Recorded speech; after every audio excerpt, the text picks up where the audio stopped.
Today, I'm vibing with Shennee Rutt, HR pro turned career game changer.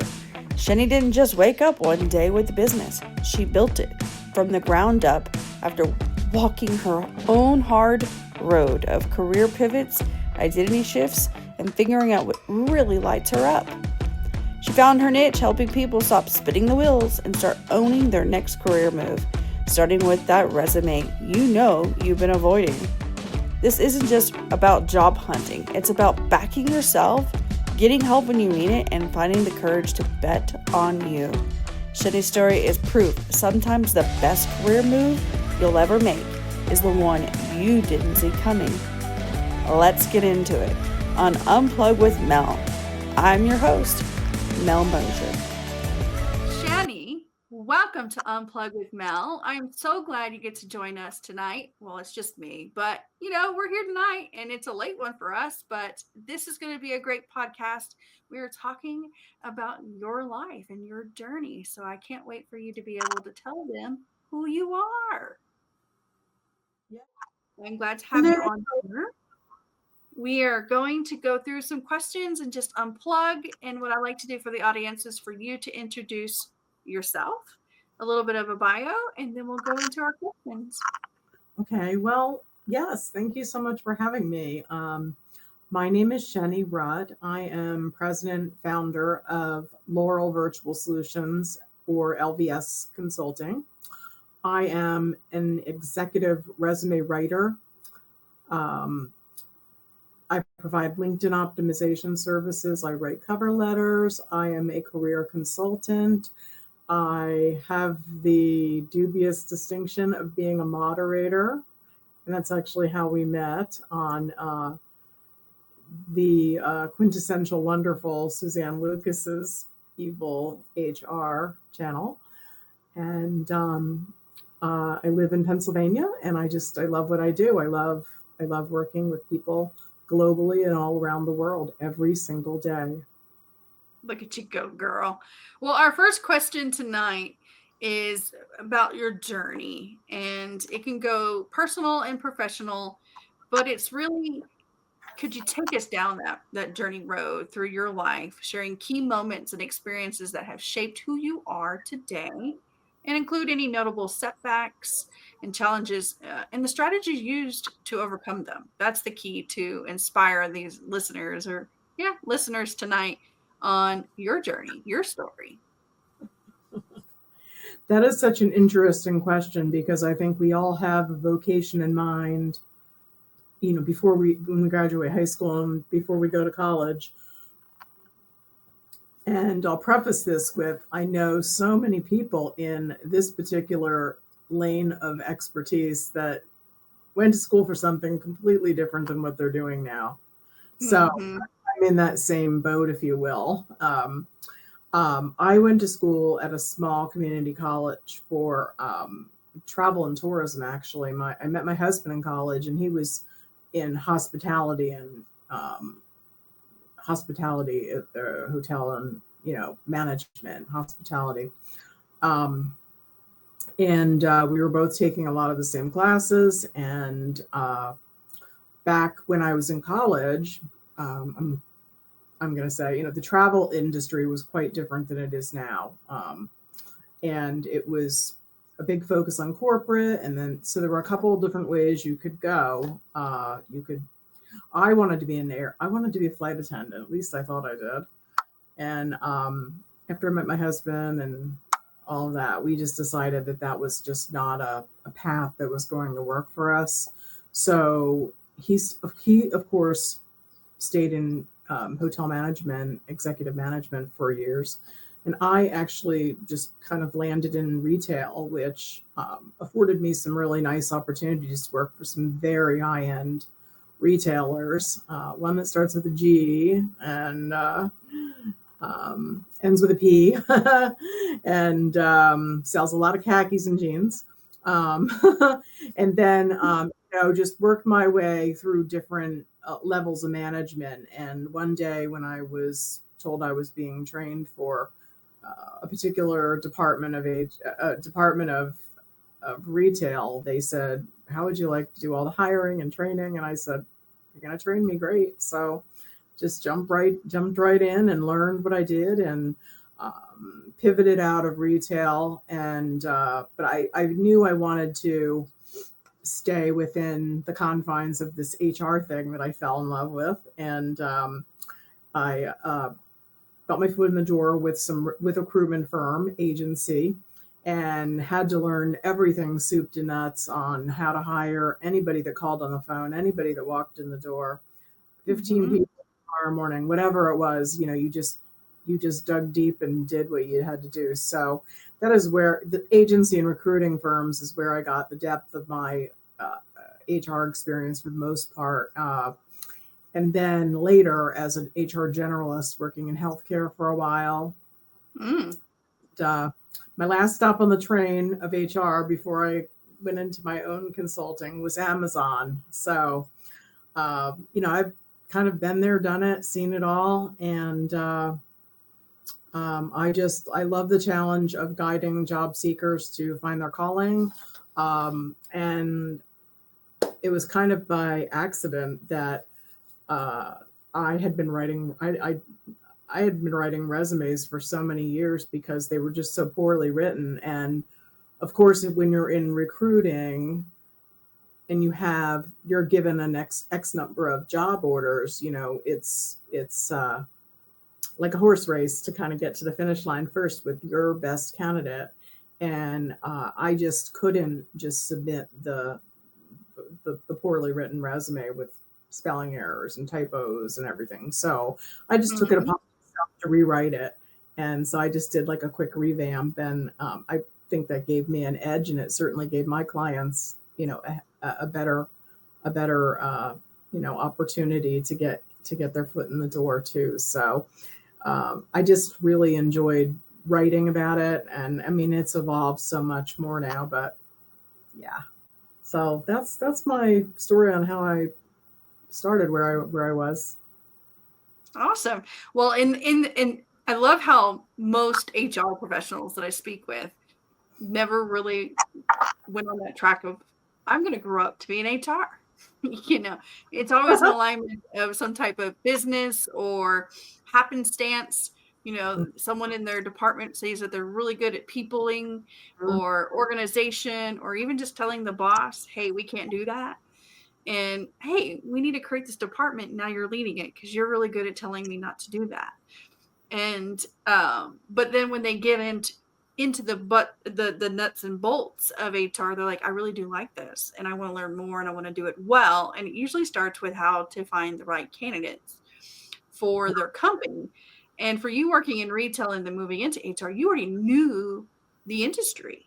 So it kind of gave you a level up on how to be a really good HR person because you knew the industry versus someone coming in and learning HR through different industries. I think being given the management roles that I had, even though they were assistant and co-manager, I really never had a desire to be any higher role than that. But it gave me a large element of responsibility to lead people, train people, correct people, onboard, offboard, group interview 25 people in the middle of the circle in the wall on the floor. Everybody just sat on the floor Indian style because, when Christmas was coming, you had to interview everybody that was even moderately interested in working there. So, I did retail one day. And I did retail for a job for one season of the holidays that landed in a Black Friday and stuff. And I did not work it again. I learned real quick, Mel doesn't belong in retail. Not because I wasn't good at it, but because my paycheck never really made it home. Yeah. Well, so those were great memories. And, every job along the way really, formed, a little bit better along the way. Like, okay, I'm not going to go back and do that. But, it made I am today, I think. In your journey, okay, you ended up as a consultant, you're running your own business, and that's a victory in itself. But being your own boss and everything, there's definitely, when you're launching it, some struggles or some ways of, strategies that you were trying and failed and had to try again. It wasn't like, I'm leaving this last job and I'm going to create this business and it's going to bazinga it. Walk us through that of why you decided to launch your own and how did it work itself out. So at the end of my, I kind of like hit a wall professionally. Like I was just burned out. I was, drained and tired. And I actually had to deal with it with a little bit of a medical situation. So that really like forced me to just slow down and recalibrate everything.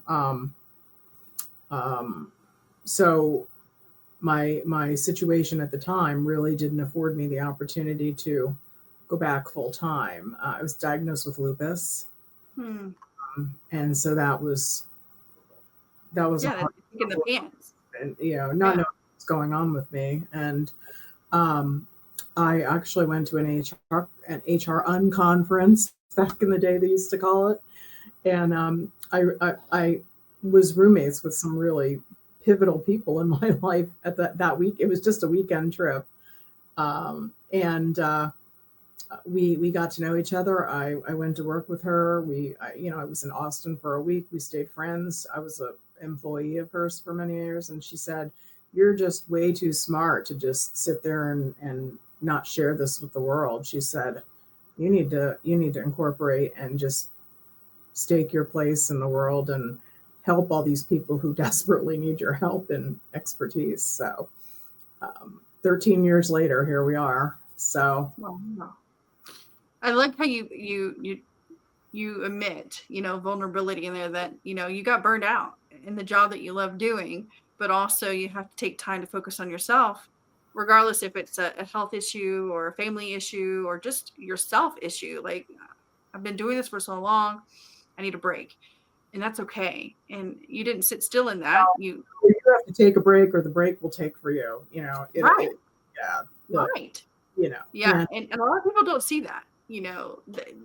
They it's like that check engine light. It's on, but they ignore it. I'm much better years later now. But that particular decade of my life was very hard. Because we didn't know what we didn't know, and you're trying to get answers and a diagnosis, and nobody knows what's wrong with you, and it's just it's a lot. But I vowed when I made a promise to myself when I launched my business that if it was not for me, then we would just, that's okay, move on. But I just found my niche. It's kind of like just, dug in with, 2 feet. And all these years later, I'm still here. I love it. So with the next question in here, reflecting on this journey and the decisions that you made and stuff, is there a particular inspiring or memorable victory that's of a success story for you, whether it's a client or yourself, that stands out for you? Yes, I do have a great story to share. I have a friend who does not live here anymore, but she was born and raised here, and had 2 kids and raised them and went to college, and met her husband in high school, and just I got to know her through taking fitness classes together, coincidentally, and became good friends with her. And she had a very long, successful career in judicial clerking. So she worked in law firms, and she also worked at the county courthouse, and she actually did personal court reporting for our state Supreme Court justice, actually. And she and her husband decided that she wanted to not retire, but relocate about 3 hours south of where we live here. And she said, I haven't needed a resume in all these years, but I'm going to need one now. Can you help me? And I said, absolutely. So I put together, what I thought was a great resume. And she was going back and forth on the weekends to see her daughter and her grandchildren, and try to find a house, try to find a job, all of that back and forth. And she one day called me and she said, the resume you wrote for me got me 3 job interviews and 3 job offers. Wow. And when we were writing cover letters for all these positions, one of her dream jobs, which she really kind of thought was way out of reach for her, there's always one. And I always tell my clients, pick one that you don't think you're going to get, but you might, because you just never know. And of course, the one that she didn't think she was going to get an interview for, her dream was to work for the House of Representatives and work in that Senate chamber with all of the important people and the judicial department, et cetera. Well, she got her dream job, and she's, I think, a year or 2 from retiring now. So she's one of my big success stories for sure. That's amazing. Yeah. I do like that part too. I spoke to someone just this past week who had an interview, and it was very discouraging. I mean, they shot the long shot, but when they did the interview and they came back, but he was quick to come back and say, you know what, I may have dodged a bullet, that it wasn't meant for me, but at least I shot my shot. And I was like, correct. Oh, that's right. You did it, and you learned some valuable lessons in their feedback, and you still have a lot of learning and growing to do. But maybe in that dynamic or the way they are, you were not a good fit right now. And that's okay. And he was still currently working and stuff like that. So it wasn't this big, I need this job right this second. It was just, hey, you got further in the interview process than a lot of other candidates did. And so, just take heart in that part. So for her, one resume. I actually got a compliment from the 2 the 2 partners in the 2 competing, attorney law firms that she was applying for. And they said, that's just the sharpest looking resume I've seen in years. And I thought, yay. You know what you're doing. Yeah. Well, that's great. For those that are listening in and they're struggling for, landing the interview, or they get the interview, but they never get the job offer. What do you do in that regards to help mentor them or give them that advice or whatever, and then help find that solution? Do you do any prep work with them besides just the resume writing? Well, we have a discovery call together. So that's about 30 to 45 minutes to when somebody signs with me and says, yes, I want, X, Y, and Z, or I want, your career fundamentals package where I do everything for them. Resume, cover letter, and LinkedIn optimization, which is super important today. So we get to know each other quite well and go through, I like to kind of go through their career from, if their resume is 3 pages, take me from third page to first page and tell me, your evolution in your career, so I can really learn why they worked a certain place and what they did and why and all of that. And it gives me a little bit of a better understanding as to where they started and where they're at today. I did a lot more of this during COVID because we had no choice but to be this kind of a facing situation with Zoom and FaceTime and Teams meetings and things. And I did a lot of coaching with trying to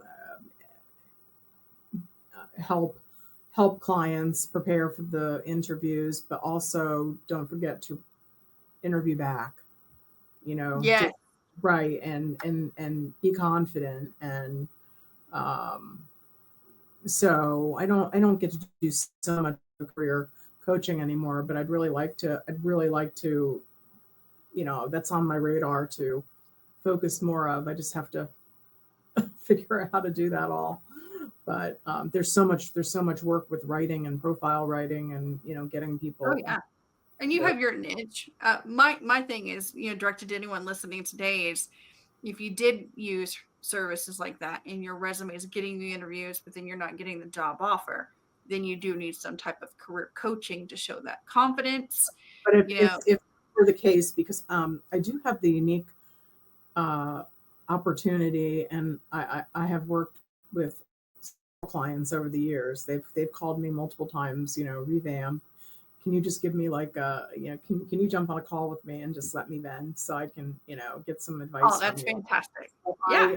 I get people, asking me that kind of thing all the time, and what would I do? And those kinds of situations that come up. But I'm certainly willing to, recommend others to, there's some people that just don't do what I do, but they do the other part, and I try to Mhm.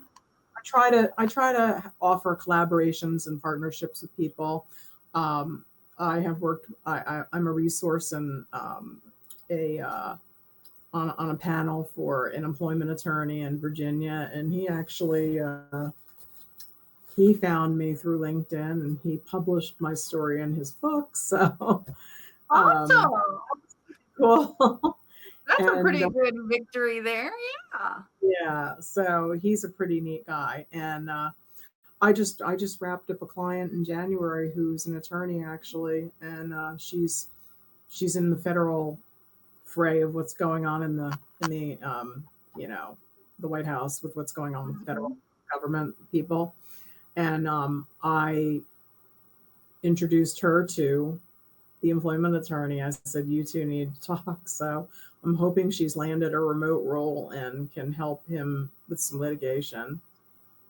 So In these times, networking is your net worth, and who you know to help those people, which is in the transitions of your life. I mean, what I love about your niche in resume writing, for an example, is someone that wants to pivot their whole career into something new, and they have years worth of all of this such and such role, but they don't want to do that role no more. So how do you take all of those talents and skill sets and work your magic for them to land something that they now want to try out, but not at a lower level? I actually love this because I mean, pivot is like been the word of the year, right? For how many years now? And I see so many people, almost everybody I work with, is comes to me and they are, burned out, or they, say, Shennee, unless somebody retires, passes away, or quits, I have hit my threshold of where I can go in this organization. So it's time to Mhm. think outside, the box. And I said, well, so I do a little bit of brainstorming with them, and I say, okay, if you didn't have your job today and you could work anywhere, what would that look like? And you see, like, everything percolating in their brain, and they start, then they send me an email with all of their thoughts, and I said, well, let's flip the narrative, let's pivot, because if you don't I love now. that word too, because it's not pivot means we're going forward, we're changing things up, we're not stopping, we're not staying stuck, Oh no, you they're not. know. They're just redirecting, like Yep. recalculating, or you know. I never get the vision of the couch scene on Friends with Ross and hearing pivot. But that's what I do with people too, because they'll just sit there and goes like, I don't know what to do, Mel. And I'm like, you gotta pivot. And I That's love that question. If you could do anything, if right. you're at your threshold, if you could do anything, what would it be? And you got many of them going, you know what? I want to be my own boss. I want to create my own business. Okay, what would that be? You Well, know, and you've got people doing bookstores and coffee shops and stuff. They just want the simpler life. And I'm like, go do it. You know how to run a business. You've been doing this for XYZ. You can do it, or they leave HR and they go into leadership, different things or whatever. I'm actually working with a client right now who is exiting federal government human resources, chief Oh, human wow. resources officer, of a VA hospital, like a big job, and she's retiring shortly, but she's not wanting to retire from work. So we are Hmm. pivoting her and repositioning. I like that word too, repositioning her to be a fractional human resources consultant, because Yes. that's really her direction she wants to go now. That's She's just awesome. got I, far. I bet you're getting a lot of those type of clients that want to leave the federal life into the civ life and figuring out how to change all of that federal, whatever it is on their resume. Modernize it and strengthen it, and just just sharpen it. you know. So I did a lot of work, and I took a 4-page resume, and it's beautiful now. I love that. Pride of joy there.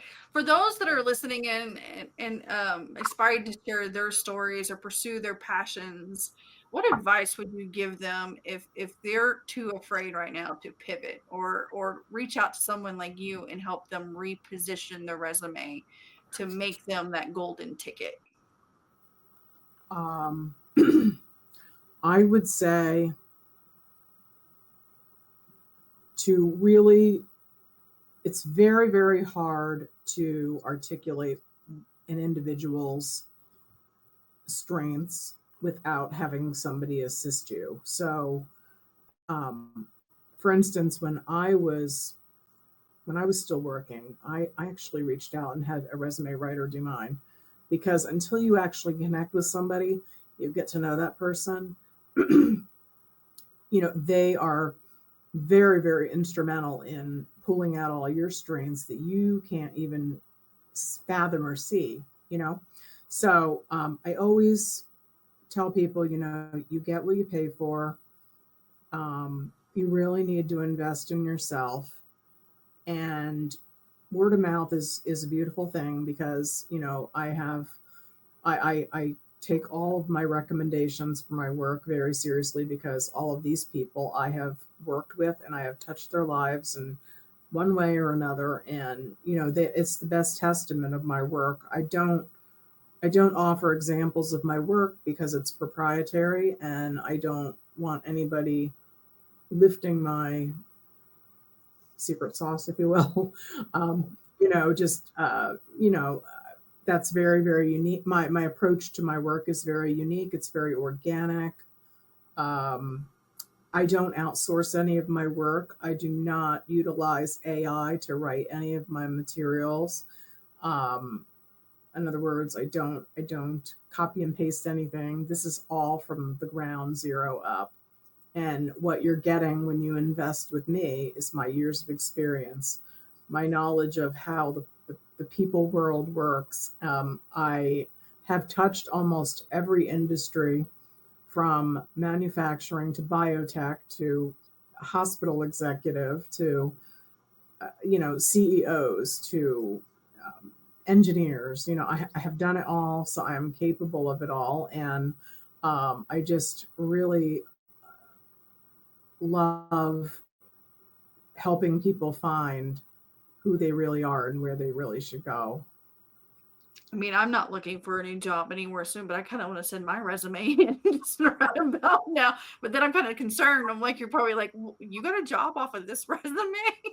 One thing I would caution job seekers though too is don't quit your day job, but you know, reach out to somebody who can help you in, you know, the off hours or the weekends, or you know, just help you get your, you know, your mind focused on, okay, you're not happy, why?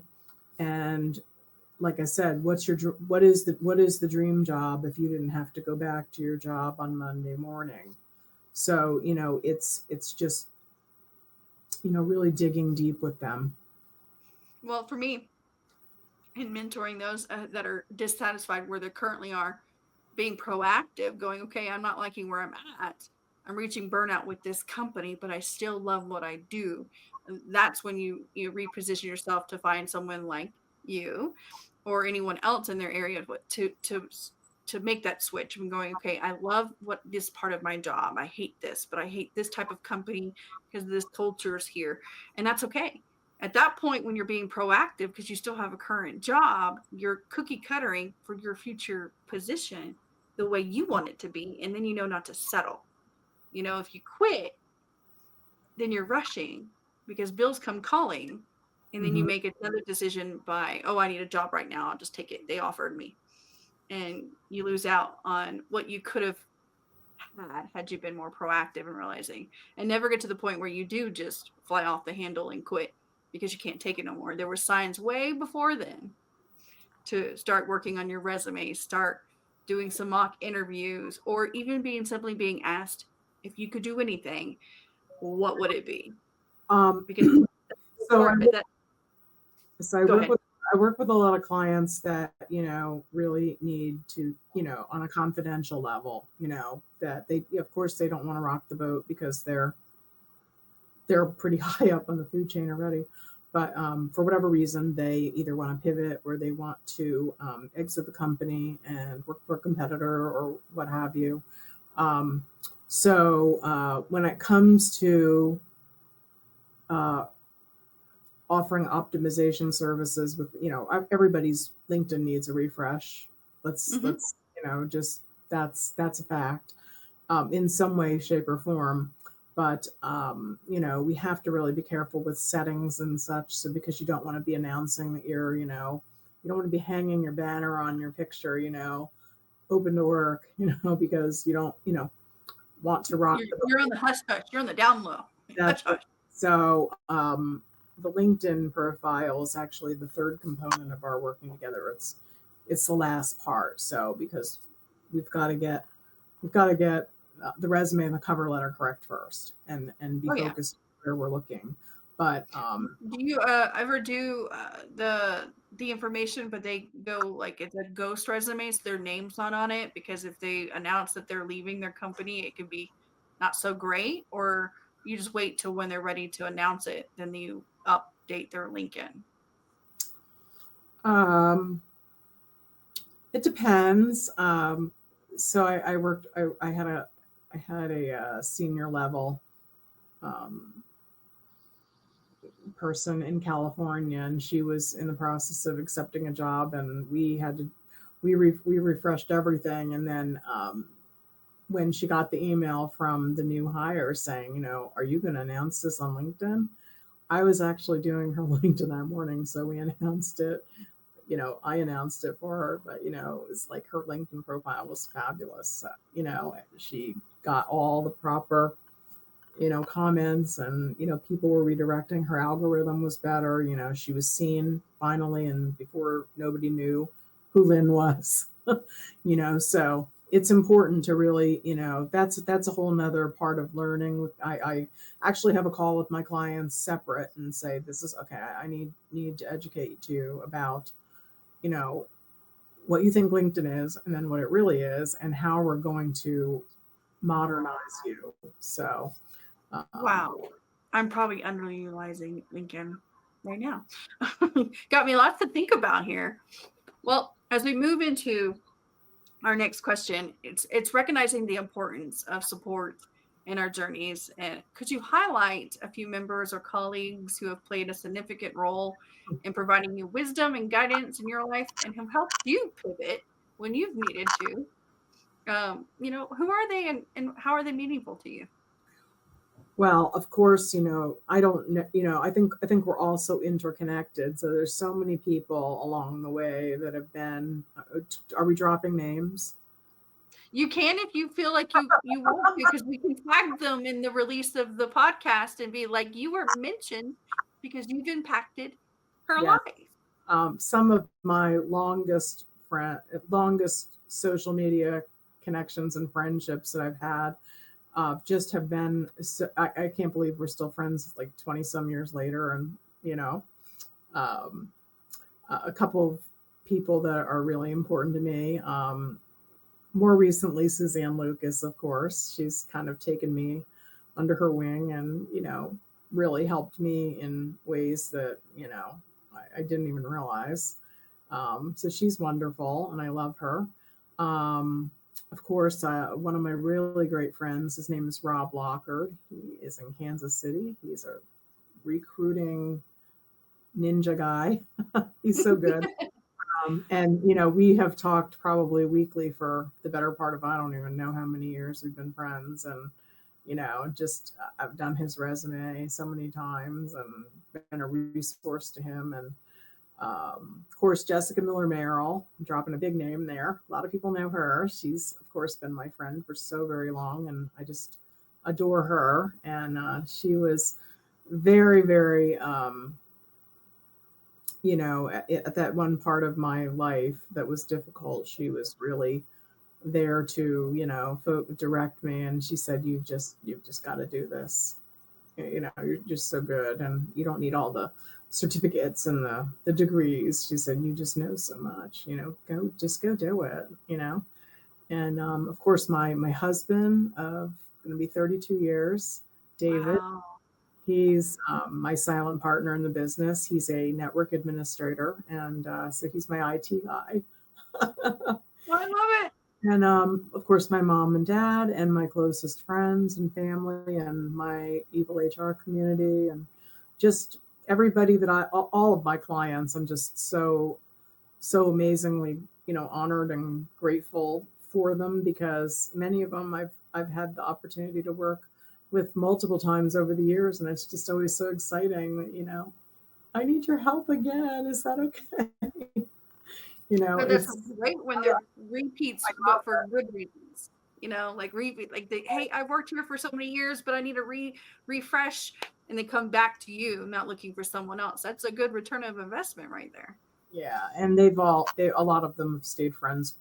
We've stayed with friendships for many, many years, and we've Clients that become friends. So I yeah, love that.